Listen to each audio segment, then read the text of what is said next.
Brian, first off, man, thank you for taking the time. It's been a pleasure to kind of get to know you over the past couple years, and watch as Ryan Sports has grown and become an industry leader in sports and investing, and kind of just really kind of led the charge and been a pioneer for the space. But I want to start with your background working in sports technology because you work for a number of different prominent companies in the space, and then made that transition into being an investor. So can you kind of briefly talk about how that experience working with some of the biggest firms and companies in the space led you to getting on the family office side and kind of investing in sports as an asset class? Sure. Well, first of all, thanks for having me, Malcolm. Always good to see you and really enjoy our chats. So I actually started my career in finance. So I was in investment banking and private equity, got an MBA at Northwestern, and then was in a couple of corporate strategy and M&A roles. So had always played sports growing up. I played small college basketball, always a huge sports fan, but never really thought of sports as a career. And then I got a job at Stats, which is now Stats Perform back in 2008. So I usually tell this story, and it didn't seem like I was that old, but now when I tell the story and give ages, that's when I start to date myself. But so I've been in the sports space for 17 years now, and using non-sports background to get into sports was a little unique. A lot of people who work in sports get right into sports right out of college. That's all they know. I mean, I worked in a lot of other industries. Right before sports, I worked in for-profit education. So certainly didn't have the traditional path to get into a sports space. But when I joined Stats, it was really to do unique and creative ways to grow the company. And the first project I was on, we acquired a player tracking technology from Israel called SportView and brought that to the NBA and rolled that out as the precursor to Second Spectrum, which was the precursor to Hawkeye. So I've been around that space long enough to be a couple iterations away from where it is today. And it's great to see how far that's progressed. And then from there went to Catapult Sports. That was right when wearables. I joined the company about 11 years ago, so I was right when wearables were starting to take off, starting to get some traction. Oversaw their U.S. business for a few years, and when I left, it was really because I saw the not only continued interest in sports, but also the explosion of the number of earlier stage sports technology companies and more money wanting to get put into the space. And so for the last 8 years, I've been investing, advising in primarily earlier stage sports tech companies. I met Rob Ryan from the Ryan family along the way, and we formed Ryan Sports Ventures about 3 years ago. So it's been a long journey. I certainly didn't have as many gray and white hairs when I started my work in sports. But I've gotten to see a lot, and it's great to see how far we've progressed. And I think there's still so much more opportunity in the space. Yeah, for sure. And before we get into what you guys are doing at Ryan Sports, I want to kind of stick with what you just said about the progress. So like when you were starting in the space, was there any kind of inkling or expectation that the space would get to what it is today? Like did you kind of have that forecast or foresight? Yeah, I mean, I think there were a couple of things happening over the last 2 decades. Is sports ownership was always kind of a rich man's game where it was more of a, hey, I want to own a sports team and I don't really treat it like a business. And that's changed a lot. Obviously, it's become more of a business. It always was a business, but it's become a much bigger business. And then obviously with the entrance of private equity and sovereign wealth funds, like it's upped that game on the sports team ownership side. And then that drives the rest of the ecosystem. So when I started, sports technology wasn't really a phrase or a space. It was just a brand new nascent thing. And now there are, research groups focused on sports technology. There's advisors, there's funds focused on this space, and that's at all levels. So I think there were certainly inklings that there was more focus on professionalizing and moving forward the overall industry of sports. Certainly, the impact of technology has been massive, but I think it'll be even more massive as we go forward because in the past, people could focus on traditional ways of growing and valuing sports franchises, making decisions around their players, making decisions around how to integrate with their fans. It's much harder now. Mhm. And, I'm a father of five, and my kids watch and consume sports dramatically differently than I ever did. And so the challenge that everybody in the sports space has is how do we speak to and engage with the next generation of fans? And that's something that we talk about and look for investments in that space a lot, just because I do think that's evolving pretty rapidly and will continue to in the future. Yeah, 100%. That's really good insight. And then diving over into, looking at Ryan Sports, which is classified as a family office. So for people who might not understand what a family office is, because, some people might know traditional like venture funds or private equity. So can you kind of break down or explain what a family office is before we kind of get into the weeds? Yeah, so I mean, it can mean a lot of different things. For us, Ryan Sports Ventures, we are an extension of the Ryan family office. So we don't have any other LPs. Our only investors are the members of the Ryan family. I think that's the key difference. I think for other funds, you have other LPs, you have a different structure. You might have other, if you have a traditional fund, there are rules around, how long your fund can stay active, things you have to do for LPs, things like, carry and expenses and how you manage all that. I think as a family office, it's just set up differently, and there's some more flexibility on that sense. So our LPs are just a family. We co-invest with a lot of people, so we certainly leverage our relationships and leverage our network to get into bigger deals and co-invest with other people. But the key difference for us is our LPs, our investors are all family members of the Ryan family. Got you. And you talked a little bit about what you guys are looking at, but can you kind of dive deeper into the opportunities that you all are most interested in at the moment, and where you see the most upside within the sports asset Sure. landscape? Yeah, when we got started, and like I said, it was around 3 years ago. There were really three big categories as we saw within the broader sports space, and they're all pretty generic, but we feel that there's interplay between them. Most of our effort and energy is on sports technology, which can be defined in a lot of ways, but we're typically focused on seed Series A opportunities. So you have a product in market, you've shown some product market fit, and now you're raising capital to really accelerate that growth. And because myself and my two partners, Rob and Paul, we think as operators, we try to find areas where we can be helpful to the companies to help them with that acceleration. So I'm on a couple boards, observers, a couple others, and even those that we aren't as formally involved, finding projects we can help them where we can connect the dots. So sports technology is our main focus. Another area is media and content. Again, just as I said earlier, people are consuming sports data and sports media very differently in the last decade than they were before that, and that'll continue to evolve. So looking for ways where we can get involved on the media and content side. Uh, that'll be fewer and far between in terms of number of investments, but ones that are strategic to what we're doing. The two we've made were in just women's sports, which we're huge proponents of the growth and really the sustainability of women's sports. I think some people say, "Oh, well, women's sports is having a moment." No, it's just maturing and becoming a much larger category, and we're seeing that over time. And I don't think that'll change. I think it'll continue to grow, and that'll create a lot of opportunities. And so I think the overall infrastructure around women's sports needs to continue to grow and evolve, and that could create some opportunities. And then the second one on the media content was Men in Blazers, which is a soccer media company, and we've known that company and the founder Roger Bennett for a number of years, and huge fans of what they're doing, but also just huge fans of the global sport of soccer and the opportunities leading into the World Cup, which is coming next year, and everything that'll come after that. So media and content is the second one, and really that's tying into where can technology help on that media content and vice versa. How can some of those vehicles help with the spread the word around some of our technology investments where that's appropriate. And then the third category is sports properties. And when I say that, we're not looking for ownership in large, big four, big five entities for the most part. It's really looking for areas where we can bring our technologies, bring our expertise, add a little bit more to the table than just being, someone on the cap table saying we're a sports owner. So our biggest investment to date has been in the holding company of AFC Bournemouth, which is in the English Premier League. My partner Paul's known some people there for a number of years. We were looking at another opportunity over in England, and it didn't work out. And Bournemouth wasn't raising capital, but they knew of us and kind of offered for us to join them along the journey. And it's been quite a journey. They're not a team that's used to being in the Premier League, and they've done really well. And right now they're fighting for a spot in Europe, which is several years ahead of plan. So that's been fun. And they have a multi-club ownership structure. So they own parts of a club in France and Scotland, and they're looking at some other markets. So again, using our technology, using our connections to help them where appropriate.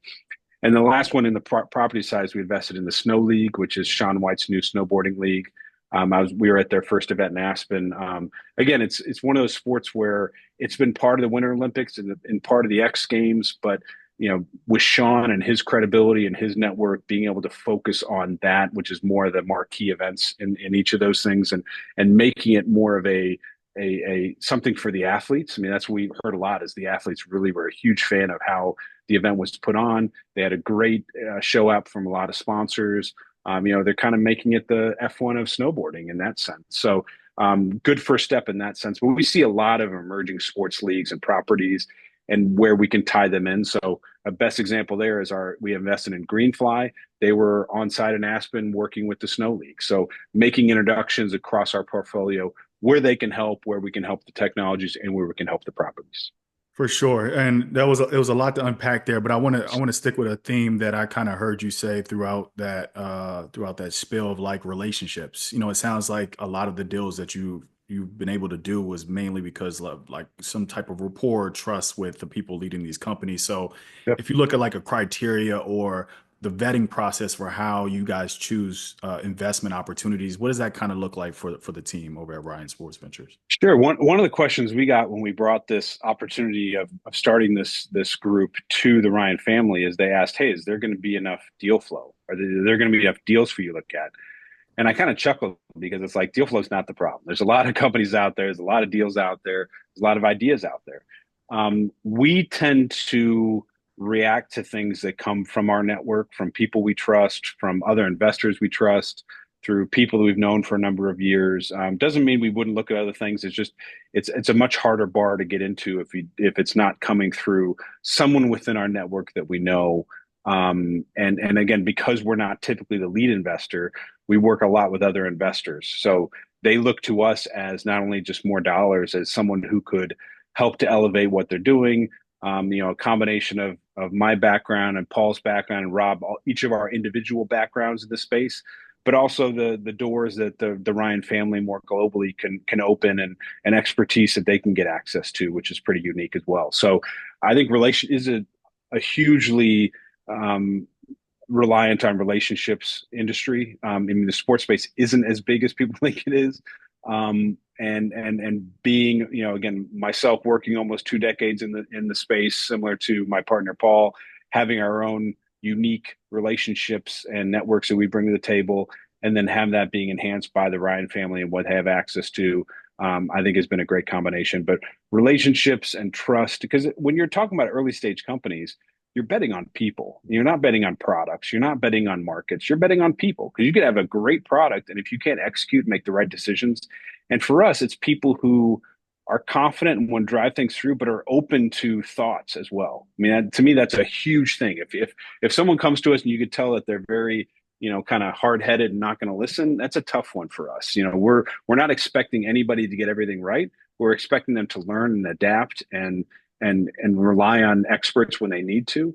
And I think that's a big part of it. So I think that's why not only the relationships to get to the teams, we spend a lot of time with the CEO, with the management team, getting comfortable with them, building those relationships because we know everything's not going to go to plan, and we want them to know that we're people that they can rely on to weather the storms and continue to grow. For those founders who you may not have heard of or that don't have a direct way of contacting you, like reaching out cold email, for example, like say they have a good product, some traction, how do they stand out? How do they get in front of you or at least get your Sure. eyeballs on their product or their company? That's a good question because obviously we have an info at Ryan Sports Ventures email, and we review and look at all of those. I think it's trying to make it personalized. I know that's hard, but like really understanding who you're talking to. I mean, you could tell when people just blast it out to every investor they can get their access hands on, or they have a list of emails that they just blast. But trying to understand who we are, how we feel like we add value. Again, we don't hide it in terms of what we're trying to accomplish. We have stuff on our website in terms of how we approach things and what's important to us. So I think it make it more personalized and also trying to tap into, based on investments we made, based on each of our criteria, our backgrounds and our expertise, trying to tie into something like that. But I'm not saying it's easy, Malcolm, because there's a lot of companies out there, and and it's not easy for us to always filter through all of them and get back to people. But I think it's really just trying to connect with someone in the network, some connection to the network. Not just blind emails or blind reach outs on LinkedIn, but it's really working hard to make sure you connect with the right people. I love it. That's really good advice.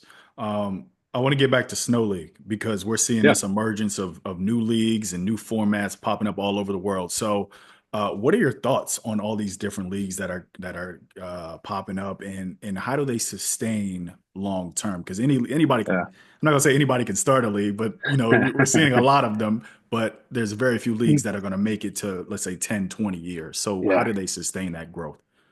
Well, the first thing I'll say is there are a lot more leagues or potential leagues than I ever could have imagined possible. Like almost anything you can think of has a league or a potential league or some way of pulling it together, which I think with technology, with different, distribution, the old way is you had to have a TV partner, you had to be on linear TV, you had to build that up. It took decades. Then you had to build an audience. I mean, it's in some ways easier to do that now because you can interact with people differently. I think the challenge is not just getting that initial attention. The challenge is, can it be sustainable? Can you? I think there's been some leagues that have done a great job getting out of the gate. I think unrivaled in what they've done. I think the TGL. I mean, we looked at both of those deals, and I think we're definitely fans of these new formats, and I think they've done a great job of highlighting the athletes and what the athletes can do. I think the question is when you're talking about a sport people know, but putting a pretty significant twist on it. The question is beyond the initial curiosity, will it stick? And sometimes it does. Like cricket went through that where they had to come up with a shorter format and the 2020 format, and it really started to stick more. And I think it grew a lot. I think some other ones have been challenging. Like, basketball isn't a new sport, but 3-on-3 full court is different and unique. Golf obviously is a new sport, but what TGL is doing is very different and unique. So I think it's do you have something sustainable? And then a lot of it is the business model. What are you relying on? We looked a lot at when we first got formed 3 years ago is when pickleball and pro pickleball leagues were hot and coming to market. And we looked at each of them, and our challenge was they were trying to become a TV product. And really good pickleball isn't a very good TV product. Like it's not super. It's a great sport to play, but not a really fun sport to watch. Versus making it more of a festival and an activity. So when you look at Snow League, I mean, it's a very technical sport. I mean, what these athletes can do is just phenomenal. But making it more of a festival, making it more of a bringing other people into the sport, focusing on those athletes, making it providing more opportunities for them. So the things that they did early on that we liked was getting it connected into. So now the Snow League events help these athletes qualify for the Olympics. They did this first season, so they have a couple events before the Olympics and then afterwards. So they're kind of, and they have their TV partner is NBC and Peacock, which obviously does the Olympics. So they're very focused on making sure they tie into that and don't make it a side project with something that ties into what these athletes are already doing. And then building off of that through just some amazing partners. They had concerts to kick things off. They had one at the end of the event. I mean, just ways that they can make it more of a festival to tap into that market and make it about the athletes. And I think what you'll see going forward is you'll hear a lot more about those athletes and their stories and who they are, because some of them are just fascinating. There was a 16-year-old American kid who made the semifinals, and I mean, it's an amazing story, and I think that people would love to hear more about that. So I think that's what the best of these emerging leagues are going to become: content houses. They're going to become social platforms, and they're going to become ways for sponsors to reach out to different demographics. I mean, that's really what it's all about. And it's not going to be as much around the typical linear TV product. It's going to be more around how do you connect with people in unique ways, and then how do you pull in sponsors with that connection. Yeah, that's a really good viewpoint because I had a chance to check out Unrivaled, and like going there, the experience was very engaging and intimate, but even outside they had different experiences, ways to engage the fans. Yeah. Like it was a complete thing outside of just being at the game. Like you got to really interact. The players came in the stands and took pictures. So I agree with that point wholeheartedly. Shifting gears a little bit because Sure.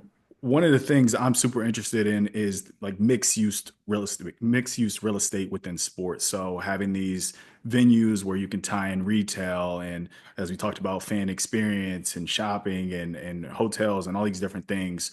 You guys are in the process of developing redeveloping the Ryan Football Stadium, which is, if I'm not mistaken, the most expensive college football stadium in America.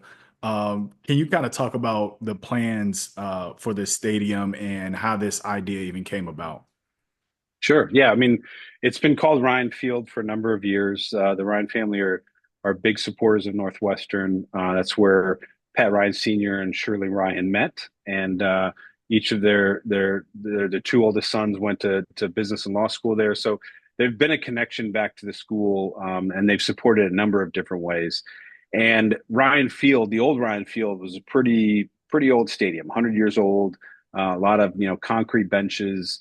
It was I want to say 48,000, and really it was only sold out when Nebraska or Ohio State would come to town, and all their fans would show up. So when they were talking about renovating it, it was really the Ryan family who said, "Hey, instead of renovating it, why don't we build a brand new stadium?" And the Ryans ended up donating, I think it was close to $500 million across a couple different projects for the university. But a lot of it was to build a brand new state of the art stadium. One of the things they did that was pretty unique is they're making it smaller. Everybody else is getting bigger and kind of they got these traditional bowls and they're just making them wider and bigger and you're getting farther away. They're making it smaller, more intimate. It's more like an MLS stadium.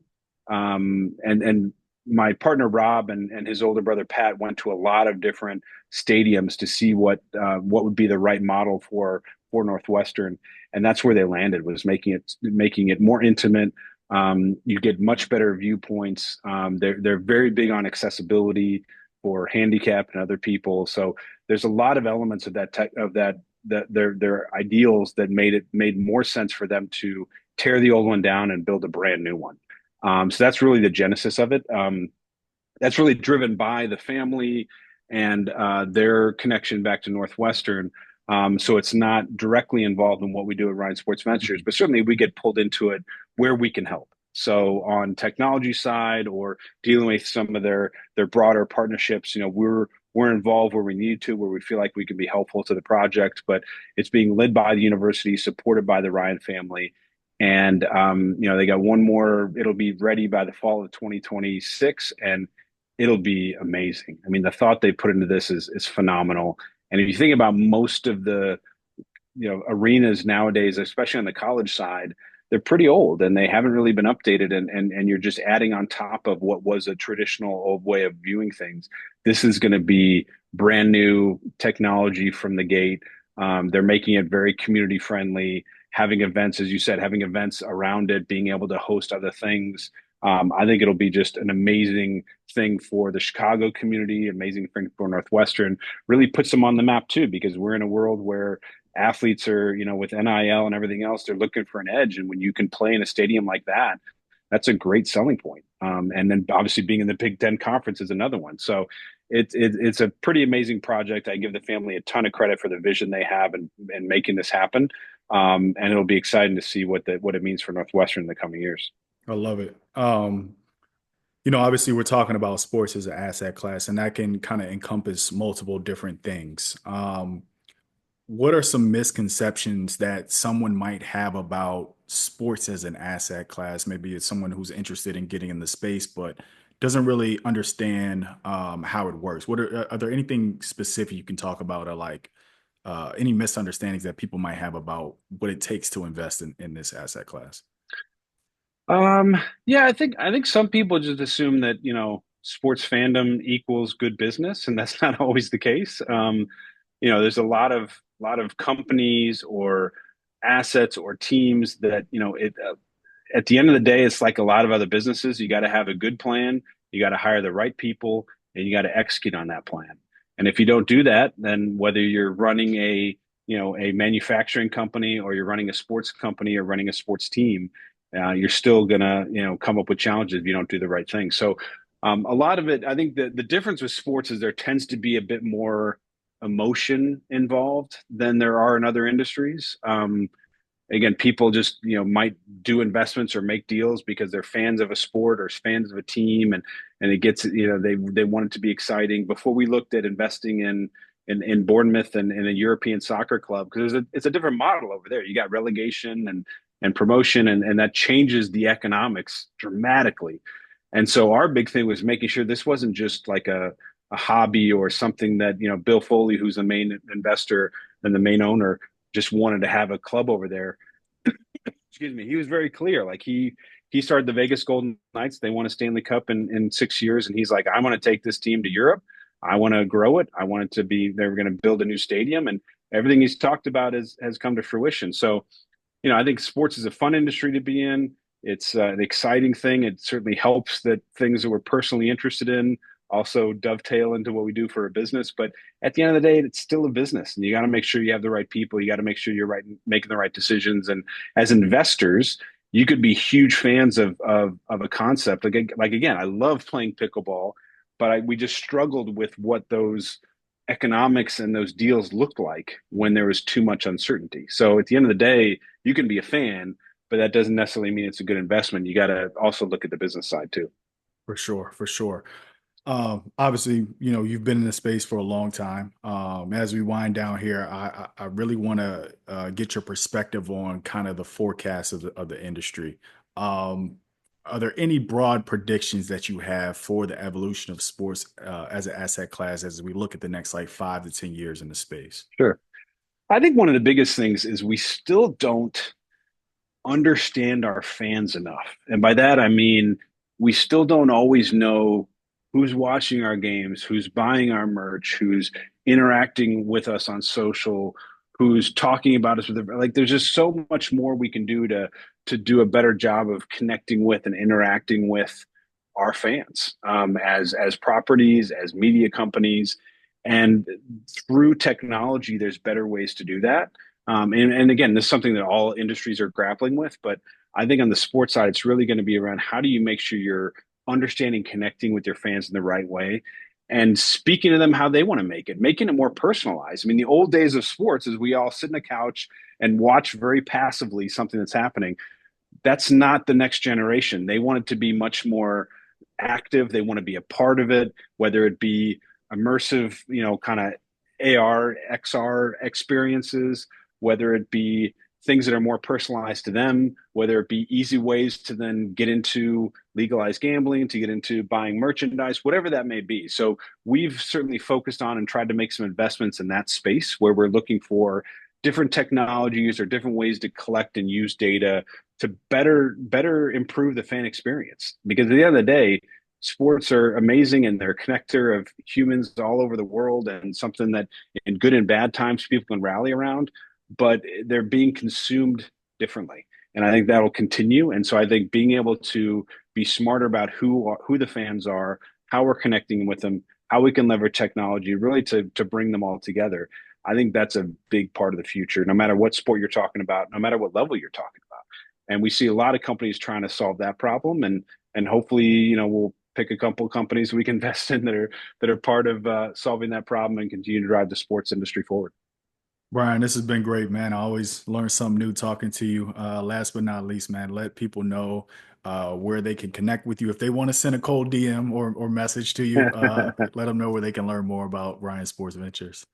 Sure. I mean, we're active on LinkedIn, so you can find us there. And our website is ryansportsventures.com, and we have an email there. So always happy to hear from people. Like I said, it's tough sometimes to always respond, but it's always, especially for those that are trying to get into the industry, that's something that I know how hard it can be, and certainly always willing to help those that are trying to find their way into the sports industry because it's a fun space to be in, as you know, and there could be worse things than sitting around talking about sports, and especially now with my favorite time of the year with the basketball tournament going on.